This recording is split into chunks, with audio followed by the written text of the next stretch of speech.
They called it the Great Peace. They called it a new age, a golden era of cooperation between the species of the galactic core. The Zentari overlords, draped in their crystalline regalia, announced the surrender of Earth like it was a pageant.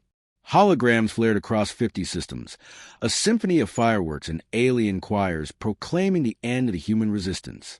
And I watched it all from a cold, windowless cell in Sector 94. My name is Commander Elias Rhain, or rather, Subject 1173, be as my captors labeled me, the last official combat officer of Earth's interstellar defense grid, a title stripped down to a joke once the orbital network fell and Earth's surface was scorched.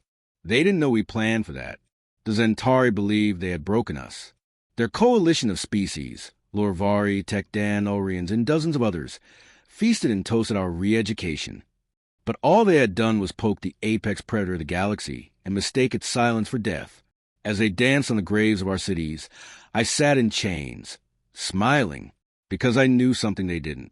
We were still out there. The room I was in stank of antiseptic and rust. Zentari guards passed by twice daily, feeding me nutrient paste through a retractable wall port like I was some kind of zoo exhibit. They had the gall to call it mercy. What they never figured out was that I had been whispering coordinates into my cell's plumbing, vibrational Morse, bouncing to the hull and deep into the uncharted gravity wakes we had seeded decades ago. Humanity knew how to hide, how to mask heat signatures, how to wait. And now, we were waiting no longer. The broadcast came during their victory parade. I wasn't supposed to see it. The guards forgot to black out my feed. Maybe it was arrogance, or maybe they believed I was broken enough to witness my species' final humiliation. On screen, a Zentari overlord stood before the Galactic Council in the Hall of Stars. His name was Vuthrek, a 3-meter-tall, 12-limbed, crystal-skinned autocrat with a voice like chimes in a hurricane.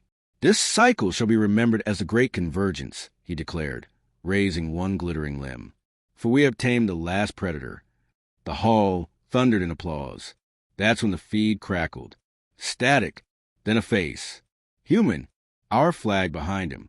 Not the sterilized Terran Unity symbol they broadcast across occupied Earth, but the old one, burnt and torn bloodstreaked from the first orbital insurrection. The face was weathered, scarred. He wore no uniform, just black. Behind him, the stars. "This is Admiral Marcus Rayne, of the Dreadnought Vengeance. You thought we were dead. You thought Earth was broken." He leaned forward, eyes like burning coals. "You were wrong." Screams echoed off the metal walls of my cell as alarms rang out. The lights flickered red. Then cut. I stood slowly, the soft click of the pressure lock on my wrist restraints unlatching. One by one. Click, click, click. We had help. There was no way Rayne could breach galactic core space without inside data. No way he could override a Sector 94 lockout, which meant one thing. Someone high-ranking flipped. The galaxy had played chess with apex predators and thought it was checkmate. They forgot what happens when the human cornered finally stops trying to survive and starts hunting. I stepped out of my cell into smoke and screams. The Zentari were retreating, running. Others were cut down by our operatives, embedded for years. Prison doors across the station flew open. From every cell, a soldier emerged, some gaunt, others limping, all with the same glint in their eyes. We weren't prisoners anymore. We were the counterstrike. I found a comms relay in a corridor lit by pulsing red and distant fire. As I accessed the tactical feed, I saw what the enemy hadn't. Earth's surviving warships, hundreds of them, streaming out of the black like angry ghosts. And at the front, vengeance. 15 kilometers of death. Energy shielding pulsing like a heartbeat. Its forward railgun glowing white. They had declared victory too soon. Now we would show them the price of arrogance. Now they would see humanity's teeth. Most species build for elegance. The Zentari construct their warships like sculptures, shimmering arcs of crystalline alloy, designed to dazzle and intimidate. The Lorvari favor organic designs, grown rather than forged, with living hulls that pulse like beating hearts. Even the Tekdan, warlike as they are, adorn their vessels with ceremonial tusks and plasma filigree. But humans, We build for one purpose: destruction. The Vengeance didn't purr or hum like the sleek dreadnoughts of the Galactic Council. It roared. It tore its way through reality, brute force tearing subspace open in jagged scars of blue light. I watched from the observation deck of the prison-turned-war zone as it arrived. 12 seconds ahead of schedule, weapons already locked. The station's defense grid came online, its ancient turrets turning outward, confused. Too slow. Vengeance didn't open with warnings. It spoke in kinetic rounds. The first impact was silent. You don't hear a railgun strike in vacuum, but you feel it. The entire station shuddered, as if God had flicked it with a finger. A second shot obliterated the primary power spine. By the third, I saw the Zentari flagship, Calexi Triumph, detonate in a superheated bloom of atmosphere and pride. Behind Vengeance, the swarm came. Not just warships, ghost ships. You wouldn't know what to look for unless you were one of us. Those hulls didn't carry ID transponders. No active beacons. Old Terran Wraith-class vessels from a war we were supposed to have lost. Crewless. Automated. Most of them were thought to be destroyed in the siege of Titan's Ring. We let the galaxy believe that. Now they scream from hyperspace like banshees. Strike after strike. Each one impossibly precise. Each one coordinated like a symphony of annihilation, and all of it was just the beginning. I was pulled from the observation deck by a squad of resistance operatives. 2 humans, one augmented Orion, and a cyborg who I later learned was once a council ambassador's aide. That's how deep our infiltration ran. They tossed me a rifle. Not a standard-issue pulse rifle. No, this one was old, heavy, iron-scarred. The kind we used during the first years of Earth's resistance, when we ran out of advanced tech and started fighting like animals. I held it like an old friend. "You're late," I told him. "You're alive," one of the soldiers replied. "That makes you the ranking officer on this rock." We got 600 human POWs in cryo, 400 allied species ready to defect, and a flight deck we need to steal in 10 minutes. I nodded once. Then let's show them what we do when the gloves come off. The flight deck was chaos. Alarms blared in every frequency. Fires danced across bulkheads. Zentari officers screamed for order, but their soldiers, conditioned for clean wars and ceremonial battles, weren't prepared for the primal storm humanity had unleashed. We didn't fight clean. We never did. I kicked open a bulkhead with 3 others, and Rayne fired down onto a platform full of panicked alien troops. My squad followed with grenades, no plasma, just good old-fashioned fragmentation and shrapnel. Within minutes, the deck was ours.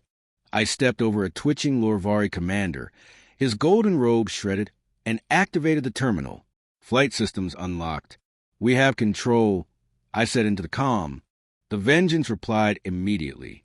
A voice I hadn't heard in years. Admiral Marcus Rhain himself. "Elias Rhain," he said, smooth as steel.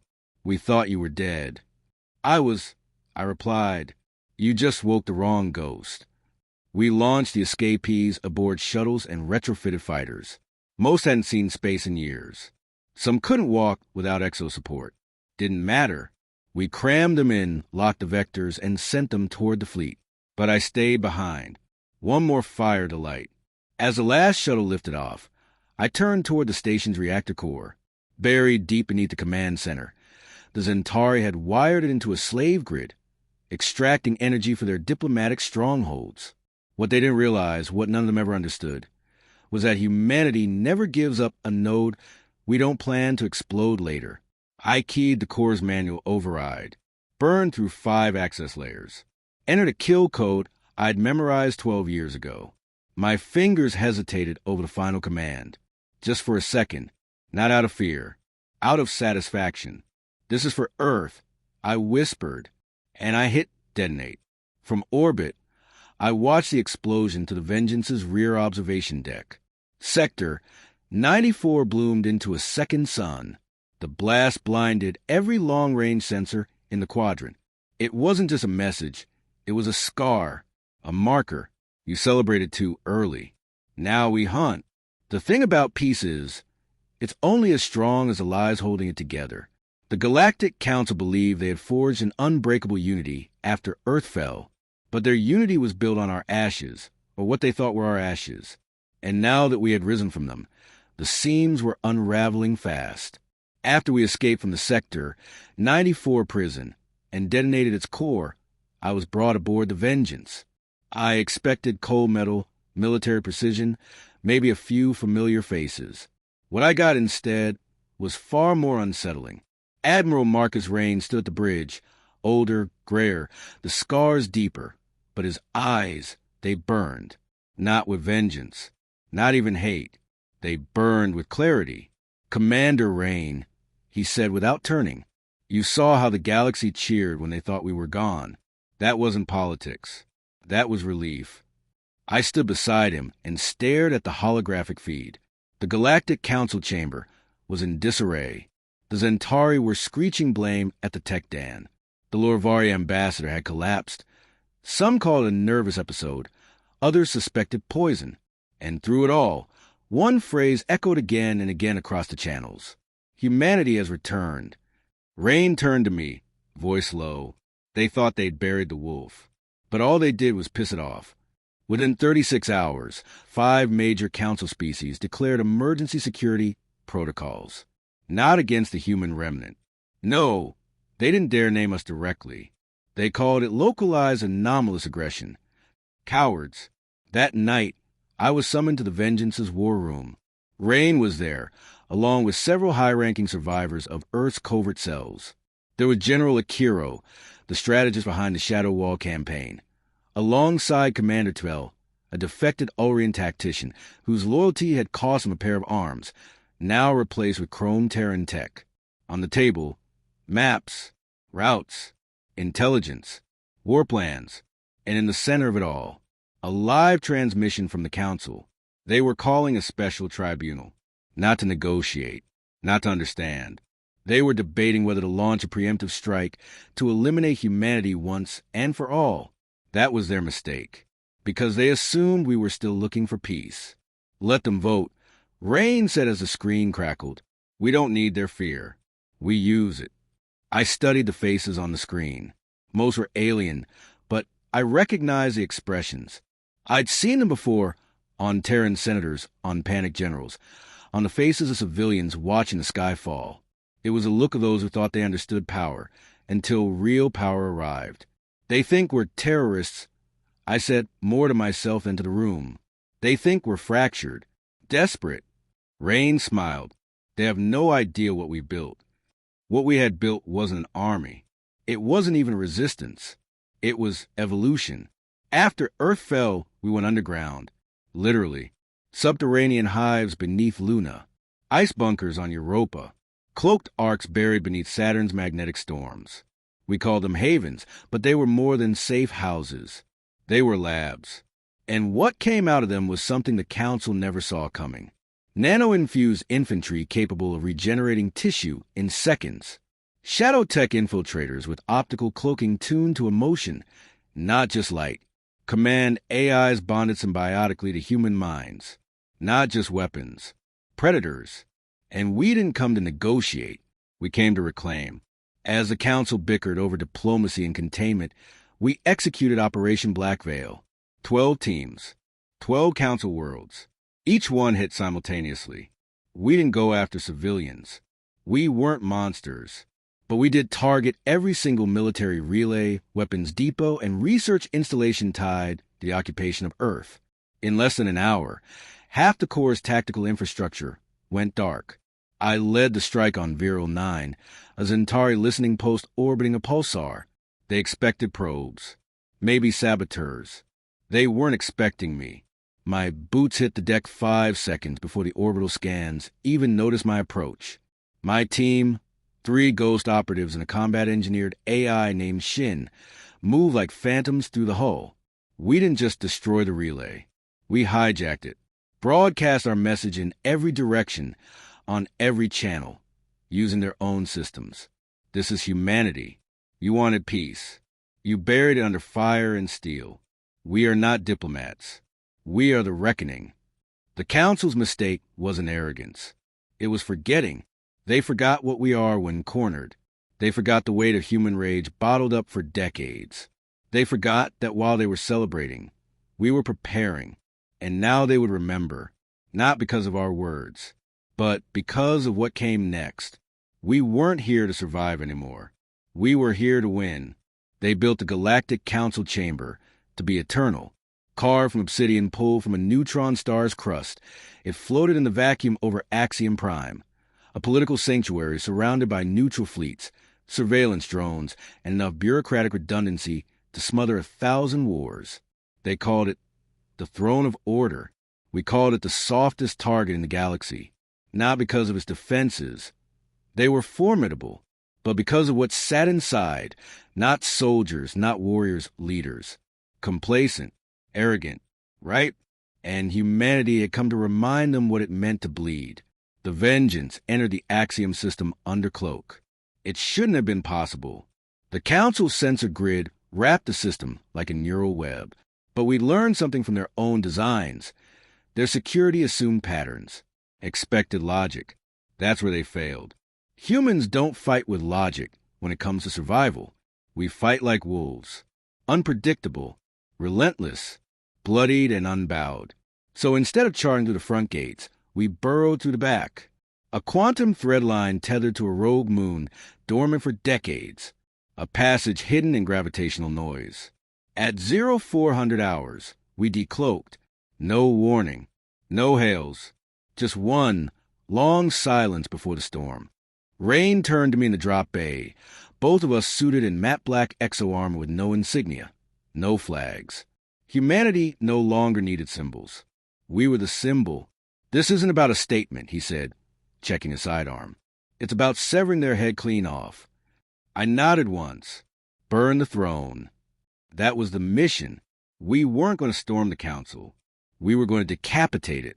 We launched with 6 strike teams, each one designed for asymmetric warfare, every soldier augmented, trained in the off-grid hell vaults, places the galaxy didn't even know we'd built. I led Alpha Team, assigned to breach the heart chamber, the pulse of the Council's command relay and emergency override system. Once disabled, the station's internal defense AIs would short loop, reverting to passive protocol. It took us 17 minutes to get in, for more to reach the gates of the heart. What we found wasn't resistance. It was panic.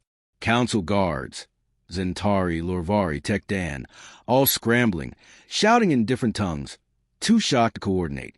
They weren't soldiers. They were administrators. I swept the corridor, pulse rifle up. Room secure, I called. Uploading code spike. Shin, our combat AI, pulsed into the heart's neural junction. It spoke directly into our heads, synthetic voice sharp and cold. Council command hub compromised. Network destabilizing. Recommend escalation. Full exposure. Rayne's voice cut into cross-comms. Do it. So we did. Every record they ever buried. Every lie. Every backroom treaty. Every falsified report about Earth's surrender. We dumped it all onto the open net. Live. Unencrypted.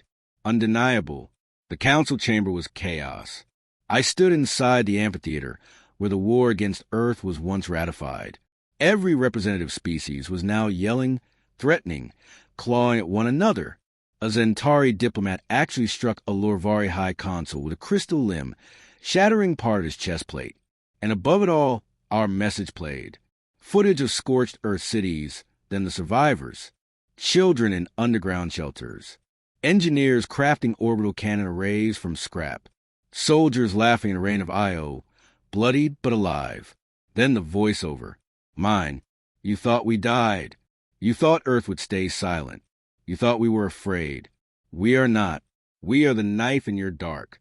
We are the flame you thought you snuffed out. And now we burn your throne. Rayne and I walked into the council floor together. No weapons raised. No army behind us. Just 2 Terrans in matte black armor, and the silence of a chamber realizing they had underestimated the last predator in the galaxy. The Tekdan War Marshal tried to speak. Some declaration of retaliation, of protocol. Rayne shot him between the eyes before the first syllable finished. No more speeches. Just consequences. Within the hour, 3 council species declared neutrality.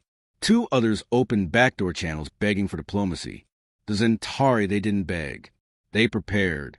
We saw them rallying in the outer sectors, mobilizing their dread fleets, activating their Titan-class AI warriors. Good. Let them gather. Let them think they can still win this with size and firepower, because the galaxy still hadn't learned. Humans don't win because we're bigger. We don't win because we're faster. We win because when the fire hits our skin, we smile. And then we bite back. The throne burned behind us as we left. Not in flames. Metal doesn't burn easy. But the fire was in their minds now. The illusion of control was gone. And in its place stood one undeniable truth. Humanity was not just back. We were leading the charge. You can burn a throne. You can silence a council. But if you want freedom, you break the chains. Every last one of them. And we still had billions in chains. Human colonies that had been repurposed as development zones. Penal planets, where our civilians were forced to mine for the very alloys used to build the weapons that enslaved them.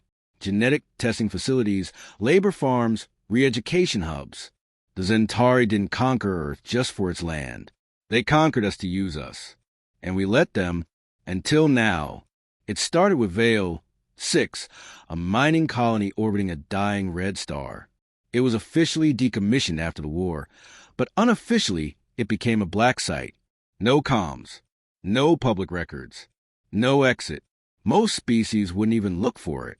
But we knew, we always knew, one of our scouts, Calarios, former comms officer for Earth's orbital resistance, had escaped Vale 6 years ago. She'd told us about the collars, the branding, the way they pumped our children full of loyalty serum, and rewrote history until they didn't even remember Earth had once fought back. We owed her more than revenge. We owed her a reckoning. I led the liberation force myself. No dreadnoughts this time. No grand announcements. Just a hunter-killer squad riding in on the electromagnetic wake of a dying sun. Silent, invisible, ruthless. We landed on Vale 6 like shadows. The first shots weren't fired. They were whispered, knives in the dark. Saboteurs slipping into barracks, into watchtowers, into command centers. We didn't shout. We didn't scream. We cut. By the time the guards noticed us, half of their communication relays were offline. The rest were hijacked. I stepped into their central overseer hub, boots echoing against scorched steel. Behind me, my squad dragged a Lorvari officer, one of the overseers who used a laugh while ordering public discipline drills on children. His laughter was gone now.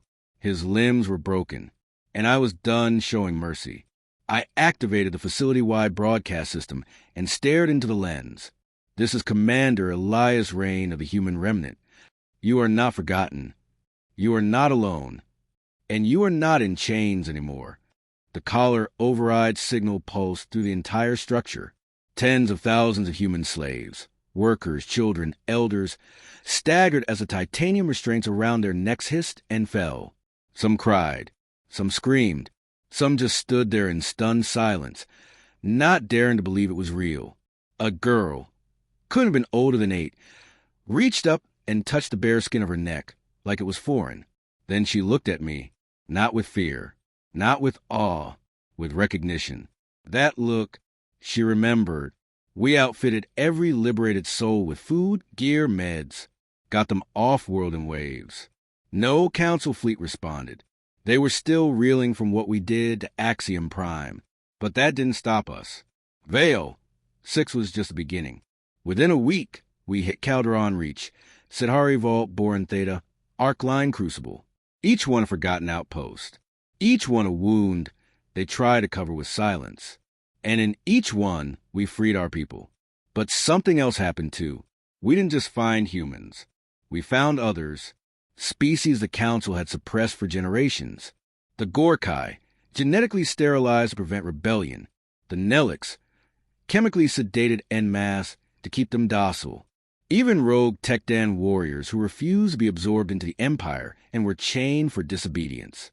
And when we opened those cells, they didn't ask what took us so long. They asked one thing: can we fight? So we trained them. The human remnant became something larger, something the Council couldn't define. We weren't a species now.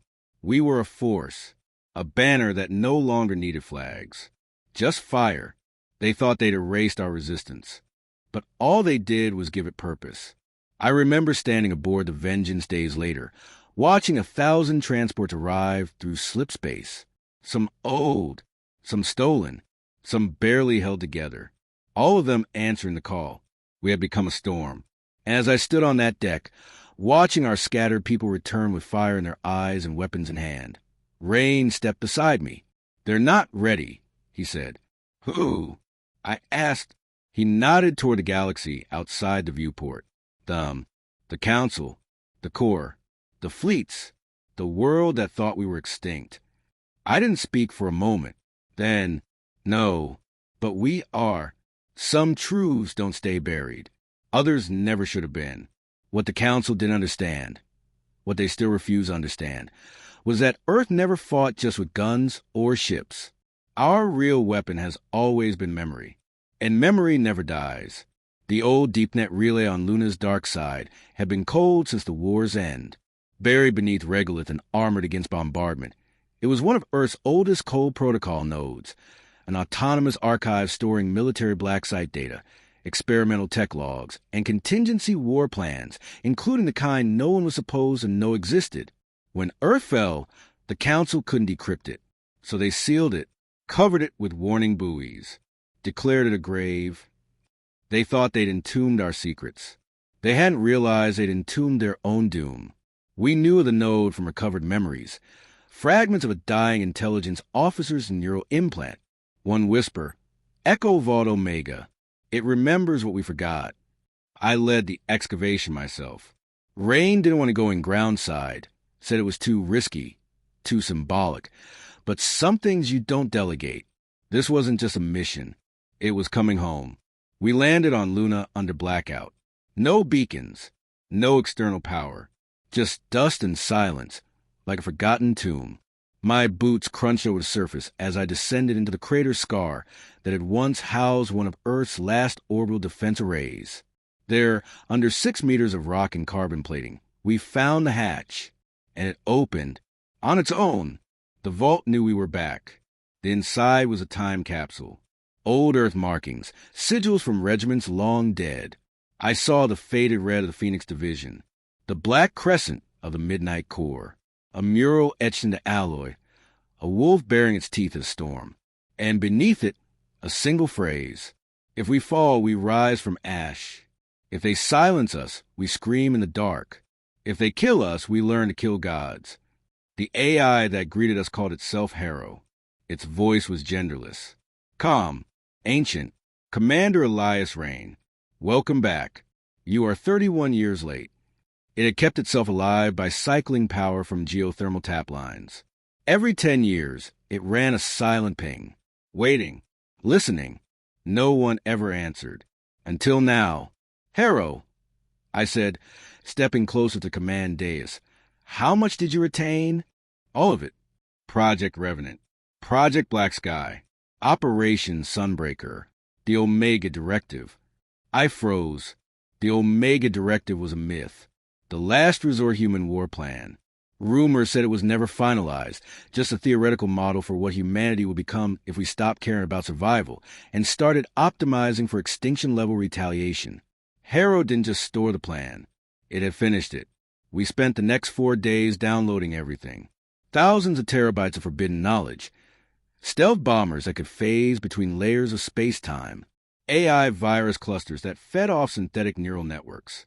Gravitic disruptors that could tear holes in orbital stations. But the most dangerous thing we found wasn't a weapon.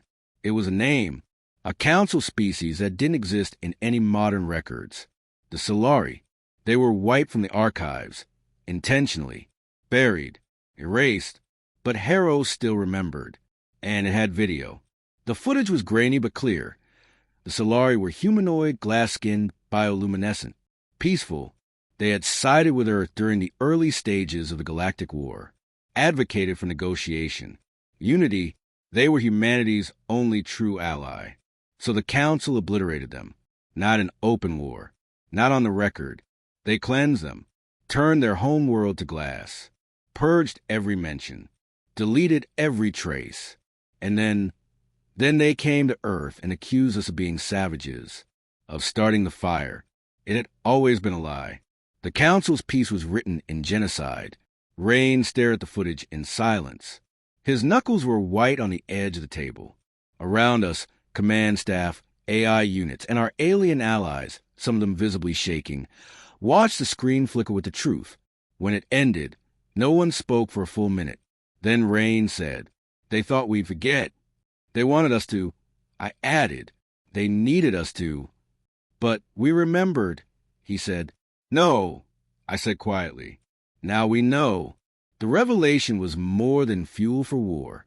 It was a moral sledgehammer. Within days, entire planetary systems began defecting. Small colonies, border species, even rogue council officers. They weren't just afraid of humanity anymore. They were ashamed of themselves. The fire we lit wasn't just a rebellion. It was a revolution of memory. And with Harrow at our side, we now had the last piece. A map to the lost world of the Solari. Coordinates buried beneath encryption so deep, it took AI-human co-processing to decode. Rayne looked at me. "You think anyone survived?" I didn't answer. But I knew one thing for sure. If even one of them did, one Solari still breathing on some hidden moon, then humanity owed them a war the galaxy would never forget. There are two kinds of silence in the galaxy. The first is peace. Real peace. The kind where children laugh, stars shine, and weapons sleep beneath dust. The second kind is fear. Not the loud kind. Not the kind that screams. The kind that creeps in when the lights go out. That second silence had fallen over the galaxy, because the Council knew we were coming. The coordinates of the Lost Solari system led us to a dead space pocket. Uncharted, no gravity wells, no active stars. Just a sea of black. We called it the Throat, because it swallowed signals whole. Nothing got out. Nothing should have been in. And yet, as the vengeance pushed deeper, we found ruins. Solari ruins. Towering structures made of translucent alloy, floating in silence. Stations half melted from orbital bombardment. Cities frozen in vacuum, still glowing faintly, like ghosts refusing to fade.